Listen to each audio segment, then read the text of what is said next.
नमस्कार मित्रों, हमारी सीरीज चली है एपिसोड नंबर 17 की, जिसमें हम बात कर रहे हैं भृगु संहिता की। भृगु संहिता के अंतर्गत आज हम बात करने जा रहे हैं कर्क लग्न के चतुर्थ भाव में यदि बुध स्थित हो तो उसके क्या फलादेश होंगे। प्रथम भाव में 4 नंबर का मतलब होता है कर्क लग्न, और कर्क लग्न में बुध तृतीय स्थान और द्वादश स्थान इन दोनों स्थानों का स्वामी होता है, इन दोनों भावों का स्वामी होता है। देखिए, जब कभी भी बुध चतुर्थ भाव में स्थित हो जाता है तो यह नकारात्मक फल प्रदान करने वाला ग्रह बन जाता है। क्यों बन जाता है? क्योंकि यह चतुर्थ भाव का कारक भी होता है और यहाँ पर एक नियम कार्य करता है, कारको भाव नाशाय। यदि कोई ग्रह अपने ही भाव में स्थित हो जाता है तो उसका नाश करने वाला हो जाता है, उसकी हानि प्रदान करने वाला हो जाता है। तो यहाँ पर बुध नकारात्मक फल प्रदान करने वाला ग्रह बन जाता है। इसके अलावा यदि हम बृहस्पति होरा शास्त्र पढ़ते हैं या फिर सारावली ग्रंथ पढ़ते हैं तो दोनों ही जगह यहाँ पर चतुर्थ भाव में स्थित बुध को अनिष्ट कारक ग्रह और विफल ग्रह और असफल ग्रह कहा गया है। यहाँ पर यह असफल ग्रह भी माना जाता है, विफल ग्रह भी माना जाता है और अनिष्ट कारक ग्रह भी माना जाता है। उसका सीधा सा कारण यही है कि यह चतुर्थ भाव का कारक होकर चतुर्थ भाव में ही स्थित हो रहा है। इसका एक अन्य कारण और भी है।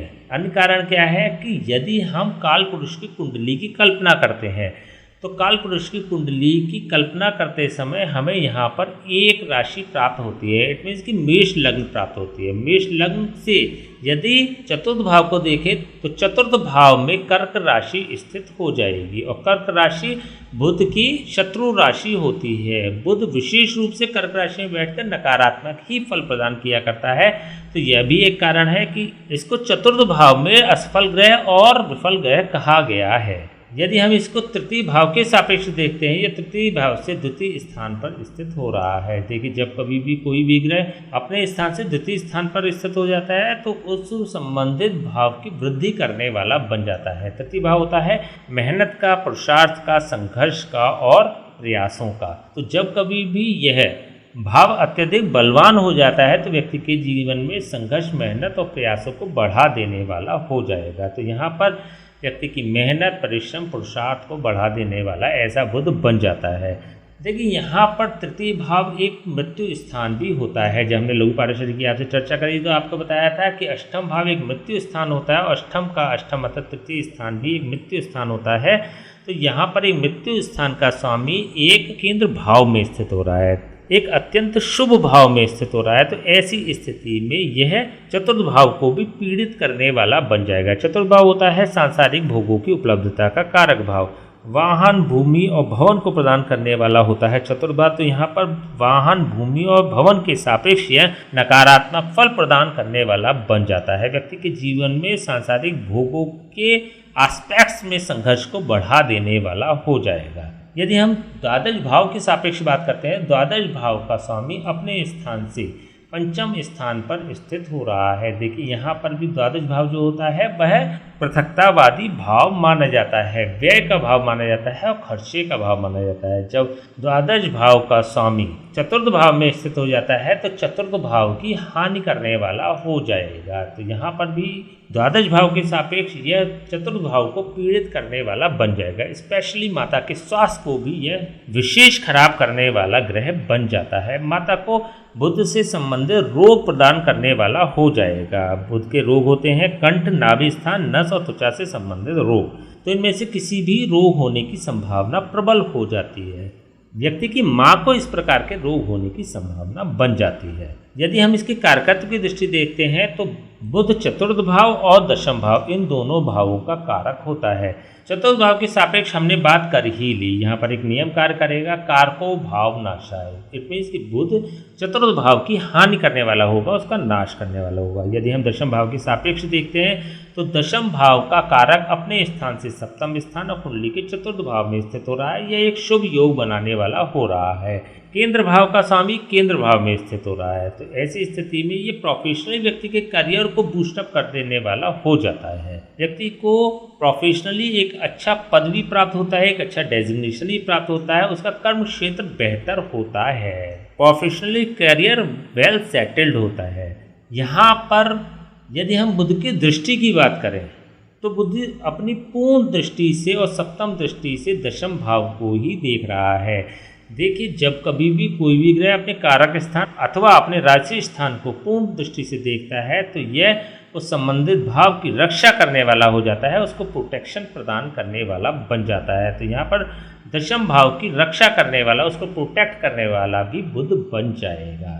देखिए, बुध की महादशा, अंतर्दशा और प्रत्यंतर दशा जब जब आएगी व्यक्ति के लिए बेहतर फल प्रदान करने वाली बनेगी।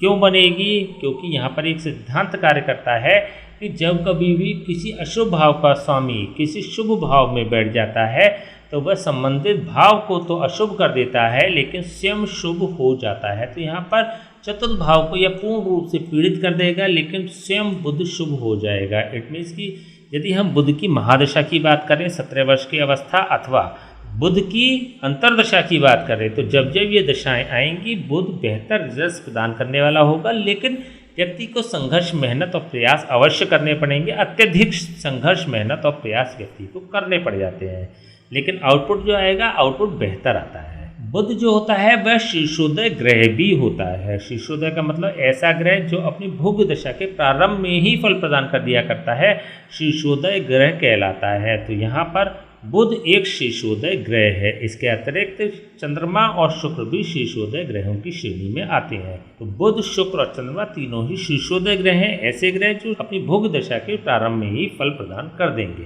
तो इस लिहाज से भी ये बुध बेहतर फल प्रदान करने वाला बन रहा है। देखिए, जब भी हम द्वादश भाव के संबंध की बात करते हैं तो हमने लघु पाराशरी में पहले भी चर्चा करी है कि जब कभी भी द्वादश भाव के प्रेडिक्शंस की बात आती है अथवा द्वितीय भाव के प्रेडिक्शंस की बात आती है तो ये दोनों ही भाव अपने भाव में स्थित राशि के स्वामी की दूसरी राशि के अनुसार फल प्रदान किया करते हैं। इट मीन्स कि यहाँ पर बुध की जो दूसरी राशि है वह है कन्या राशि और कन्या राशि तृतीय भाव में पड़ रही है। तो यहाँ पर बुध तृतीय भाव के सापेक्ष अत्यधिक फल प्रदान करने वाला बनेगा। जो हमने बात करी कि मेहनत, संघर्ष और पुरुषार्थ दिखाने वाला ऐसा व्यक्ति हो जाएगा। अत्यधिक ऐसे व्यक्तियों को मेहनत करनी पड़ती है और मेहनत करते भी हैं, लेकिन एट द एंड उनको सफलता भी मिल जाएगी क्योंकि तृतीय भाव का स्वामी अपने स्थान से द्वितीय स्थान में भी स्थित है। मेहनत का रिवार्ड अवश्य ही प्राप्त हो जाएगा। चलिए हम बात करते हैं इसके उपायों की। क्या उपाय हो सकते हैं? देखिए, तृतीय भाव का स्वामी होकर, द्वादश भाव का स्वामी होकर जब ये चतुर्थ भाव में स्थित हो जाता है तो